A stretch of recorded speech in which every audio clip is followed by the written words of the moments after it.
भोजपुरी फिल्मों की चटपटी और मसालेदार खबरों के लिए सब्सक्राइब करें और बेल का आइकॉन दबाइए और हर एक न्यूज सबसे पहले पाइए। भोजपुरी गॉसिप पर सभी भोजपुरी दर्शकों का बहुत बहुत स्वागत बा। अगर आप लोगों ने दिन भर की भोजपुरी की चटपटी खबरों को मिस किया है तो आप इस वीडियो को पूरा देखें और भोजपुरी फिल्मों की छोटी से छोटी और बड़ी से बड़ी खबरों की जानकारी पाएं और इस चैनल को सब्सक्राइब करना ना भूलें। चलिए शुरू करते हैं आज दिन भर की ताजा खबरें।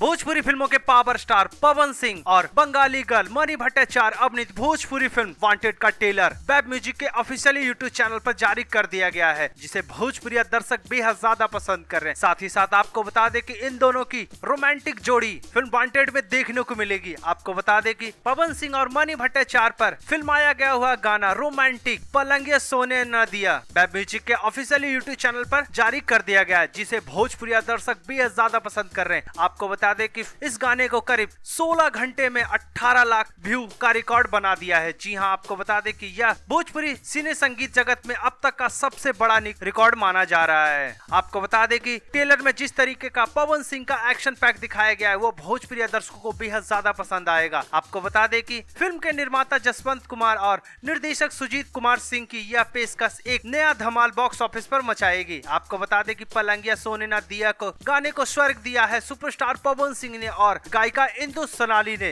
पवन सिंह के साथ बतौर नायिका मनी भट्टाचार्य और अमृता आचार्य हैं। फिल्म के रिलीज की तैयारी जोर शोर से है और यह फिल्म भोजपुरी बॉक्स ऑफिस पर धमाल मचाने को बिल्कुल तैयार है। फिल्म के मुख्य कलाकारों की बात करें तो पवन सिंह के साथ मनी भट्टाचार्य, अमिता आचार्य, वैष्णवी गुप्ता, उपेंद्र यादव, विपिन सिंह, एजाज खान, दीपक सिन्हा, जेपी तिवारी, ब्रजेश त्रिपाठी, जय सिंह जैसे मजे हुए कलाकार फिल्म में नजर आने वाले हैं। अब देखना यह है कि film wanted Bhojpuri box office पर क्या धमाका मचाती है, या तो फिल्म रिलीज होने के बाद ही पता चल पाएगी। भोजपुरी गॉसिप से भोजपुरी फिल्मों की क्वीन यानी रानी चटर्जी की अपकमिंग भोजपुरी मूवी सखी के ब्याह का प्रदर्शन 4 मई से करना निश्चित हो गया है। जी हां, रिलीज की तारीख तय होने से भोजपुरी दर्शकों के इंतजार की घड़ी खत्म हो गया है। फिल्म मेकर पवन कुमार महतो की रॉयल फिल्म्स एंटरटेनमेंट के बैनर तले निर्मित की गई भोजपुरी फिल्म सखी का ब्याह उम्दा तकनीक के साथ साथ स्वास्थ्य संपूर्ण पारिवारिक फिल्म बनी है, जो भोजपुरी दर्शकों को बेहद ज्यादा पसंद आएगी। सखी के ब्याह में वो सभी मसाला मौजूद है जो अपनी पूरी फैमिली के साथ भोजपुरी लोग भोजपुरिया थिएटर में भोजपुरिया तरीके से भरपूर मनोरंजन करने वाले हैं। जी हां, आपको बता दें कि सिनेमा हॉल में दर्शकों का जमावड़ा फिर से होने वाला है, क्योंकि यह फिल्म पूरी तरीके से पारिवारिक बनी है। आपको बता दें कि फिल्म की शूटिंग गोवा हाईवे के पास आसपास के खूबसूरत लोकेशनों पर किया गया है। फिल्म के मुख्य कलाकारों की बात करें तो फिल्म में रानी चटर्जी के अलावा गायक से नायक बने सुनील सागर की रोमांटिक जोड़ी पहली बार एक साथ बड़े पर्दे पर नजर आने वाली है। फिल्म के निर्माता पवन कुमार महतो हैं, जबकि निर्देशन की बागडोर संभाली नंद किशोर महतो ने, जिन्होंने भोजपुरी फिल्म जगत में कई सारे सुपरहिट फिल्में का निर्माण किया है। फिल्म के मुख्य कलाकारों की बात करें तो फिल्म में रानी चटर्जी के अलावा सुनील सागर, दीपक सिंह, अर्चना प्रजापति, गोपाल राय, ब्रजेश त्रिपाठी, माया यादव जैसे मजे कलाकार फिल्म में नजर आने वाले हैं। साथ ही साथ आपको बता देंगे फिल्म में सीमा सिंह का आइटम तड़का भोजपुरी दर्शकों को काफी ज्यादा रोमांचित करेगा।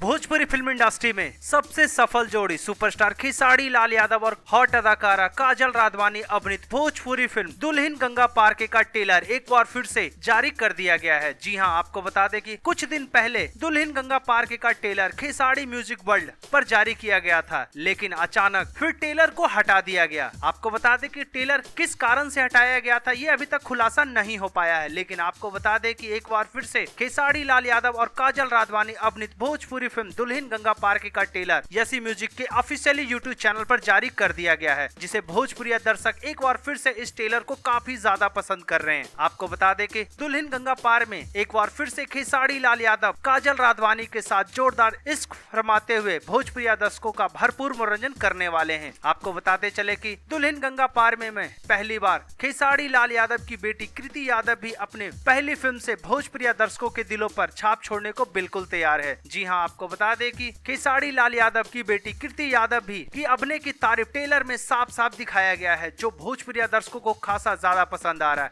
आपको बता दें कि फिल्म के ट्रेलर में गाने काफी ज्यादा रोमांचित है, जो भोजपुरी दर्शकों को हमेशा पसंद आती है। यानी कि एक बार फिर से खेसारी लाल यादव और काजल राघवानी की हिट जोड़ी भोजपुरी दर्शकों पर अपना जलवा बिखेरने में कामयाब होने वाले हैं।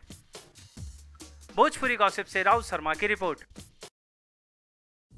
भोजपुरी की चटपटी और मसालेदार खबरों के लिए सब्सक्राइब करें भोजपुरी गॉसिप्स।